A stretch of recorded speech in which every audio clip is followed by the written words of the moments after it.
Everyone, সবাইকে Orion এডুকেশনে স্বাগত। আজকে আমরা ডিএলএড এর পার্ট 1 এক্সামিনেশন 2016 সাল, যারা 2015-17 সালে ডিএলএড করেছে তাদের যে পরীক্ষাটা হয়েছিল পার্ট 1-এ, সেটার প্রশ্নপত্রটা দেখবো একদিক থেকে। তো এখানে সময় ছিল 3 ঘন্টা, ফুল মার্ক ছিল 70 মার্কের। এখানে প্রথমে বিভাগ কতে এমসিকিউ টাইপের প্রশ্নগুলো থাকে। তো এখানে 1 নম্বরে বলেছে নিম্নোক্ত প্রশ্নগুলির প্রত্যেকটির 4টি করে উত্তর দেওয়া আছে। প্রতি ক্ষেত্রে সঠিক উত্তরটি নির্বাচন করে উত্তরপত্রে পূর্ণ বাক্যে লিখুন। প্রতিটি প্রশ্নই আবশ্যিক, মানে প্রত্যেকটা উত্তরই করতে হবে। তো এখানে প্রত্যেকটার জন্য 1 করে মার্ক, আর 20টা প্রশ্ন, তো মোট হচ্ছে 20 মার্ক। প্রথম প্রশ্ন 1-এর ক, সহজপাঠ বইটির রচয়িতার নাম? গঙ্গেন্দ্রনাথ ঠাকুর, অবনীন্দ্রনাথ ঠাকুর, রবীন্দ্রনাথ ঠাকুর, নন্দলাল ঠাকুর। 1-এর খ, বনফুল এর আসল নাম হলো নারায়ণ গঙ্গোপাধ্যায়, রবীন্দ্রনাথ ঠাকুর, বলাইচাঁদ মুখোপাধ্যায়, বলেন্দ্রনাথ ঠাকুর। 1-এর গ, প্রথম শ্রেণীর পাঠ্যতালিকায় অন্তর্ভুক্ত সাহিত্য একাডেমি পুরস্কার বিজয়ী একজন কবির নাম? শঙ্খ ঘোষ, জয় গোস্বামী, শক্তি চট্টোপাধ্যায়, সুনীল গঙ্গোপাধ্যায়। ঘ নম্বর,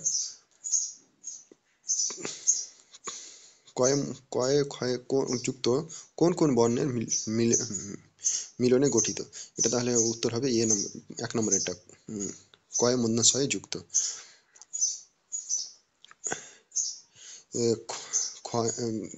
আর ইউ নম্বর বলেছে বাংলার বর্ণমালায় ব্যঞ্জন বর্ণের সংখ্যা কয়টি?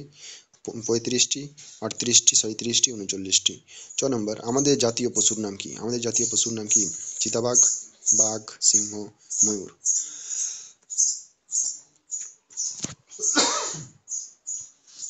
6 নম্বর, ছোট রবি, ছোটদের রবি।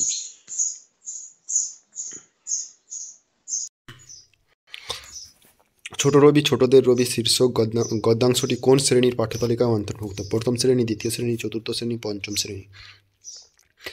তারপরে 6 নম্বর কি, 6 নম্বর, ভাষা শিক্ষার পর্যায়ক্রমে স্তরগুলি কি কি?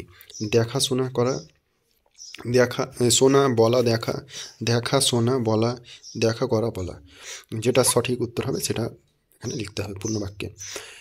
6 নম্বর, নদী কবিতাটি যেটি তৃতীয় শ্রেণীর পাঠ্যতালিকায় ভুক্ত তার কবিকে?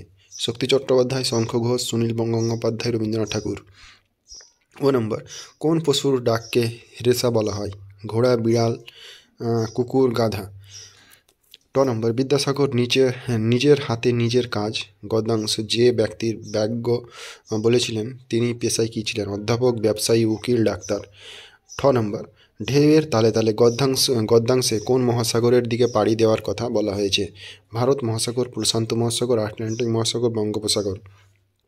ড নম্বর, উপভাষা কয় প্রকার? 5 প্রকার, 3 প্রকার, 4 প্রকার, 6 প্রকার।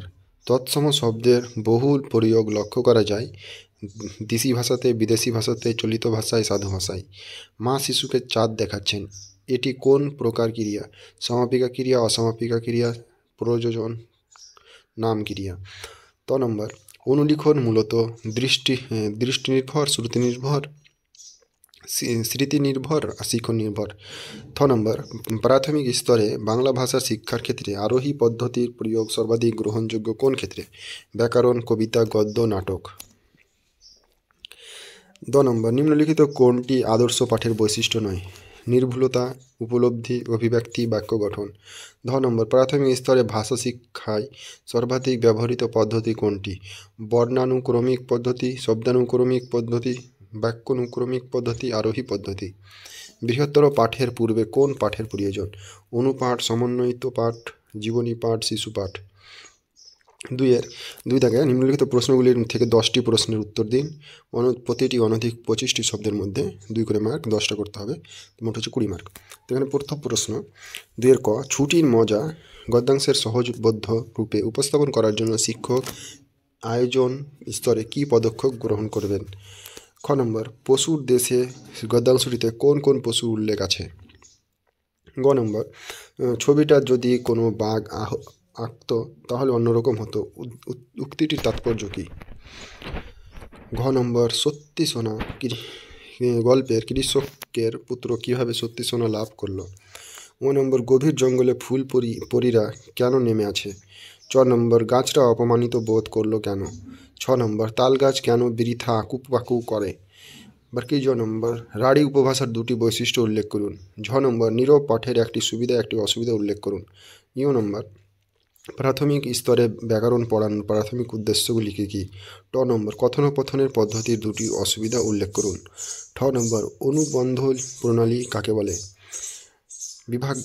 বিভাগ খতে যে কোনো দুটি প্রশ্ন উত্তর করতে হবে। উত্তরের জন্য 7 করে মার্ক থাকে এক একটা উত্তরের জন্য, তো এখানে মোট হচ্ছে 7 দিয়ে 14 মার্ক।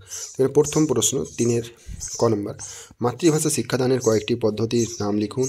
প্রকল্প পদ্ধতির দুটি সুবিধা ও দুটি অসুবিধা প্রসঙ্গে আলোচনা করুন। 3-এর খ, বাংলা বানান ভুলের কারণ ও প্রতিকার সম্বন্ধে নিজের ভাষায় আলোচনা করুন। গ নম্বর, সার্থক মূল্যায়ন বলতে কী বোঝেন? নির্বিচ্ছিন্ন মূল্যায়ন ও সামগ্রিক মূল্যায়নের বৈশিষ্ট্য লিখুন। এবার 4 দাগে দুটো প্রশ্ন থাকে, দুটার মধ্যে থেকে যে কোনো একটার উত্তর করতে হয়, একটার জন্য থাকে 16 মার্ক।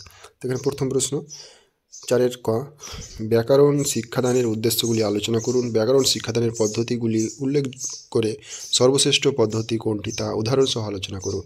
4-এর খ, সপ্তম শ্রেণীর যে কোনো পাঠ একক অবলম্বনে একটি পূর্ণাঙ্গ পাঠ পরিকল্পনা প্রস্তুত করুন।